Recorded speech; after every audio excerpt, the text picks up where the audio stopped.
सुनिए। भागीरथी गंगा मनुष्य को तब तक फल देती है तब तक कार्तिक मास की प्रमोदनी एकादशी नहीं आती।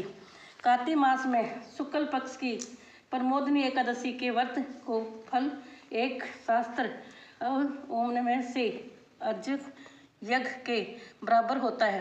नारद जी ने पूछा, हे पितामह, एक संध्या को भोजन करने से तथा रात्रि में भोजन करने से तथा पूरे दिन उपवास करने से क्या फल मिलता है, सो आप समझाइए।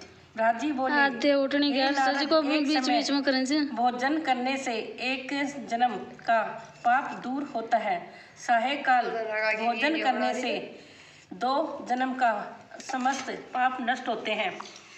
उपवास में 7 जन्म के पाप नष्ट हो, व्रत करो 7 जन्म का पाप दूर हो जाएगा। वस्तु का त्रिलोक में मिलना दुरुस्त है। यह वस्तु प्रमोदनी एकादशी के व्रत से मिल जाती है।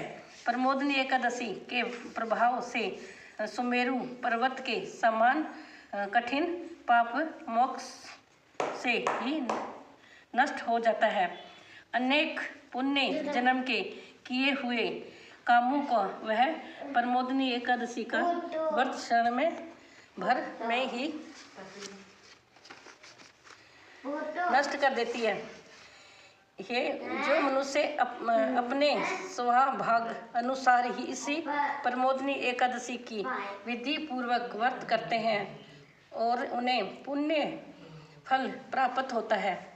हे मुनिवर, जो मनुष्य श्रद्धा पूर्वक थोड़ा सा भी पुण्य करते हैं उन्हें सुमेरु पर्वत के समान अटल फल हो जाता है। जो मनुष्य अपने हृदय के अंदर ही ऐसा ध्यान करते हैं कि प्रमोदनी एकादशी का व्रत जरूर करूँगा, 100 जन्म के समस्त पाप नष्ट हो जाते हैं। जो मनुष्य प्रमोदनी एकादशी की दिन रात्रि को जागरण करते हैं उनकी बीती हुई तथा आने वाली 10,000 पीढ़ियाँ विष्णु लोक में जाकर वास करती हैं और नरक में अनेक दुखों को भोगते हुए पितृ विष्णु लोक में जाकर सुख भोगते हैं।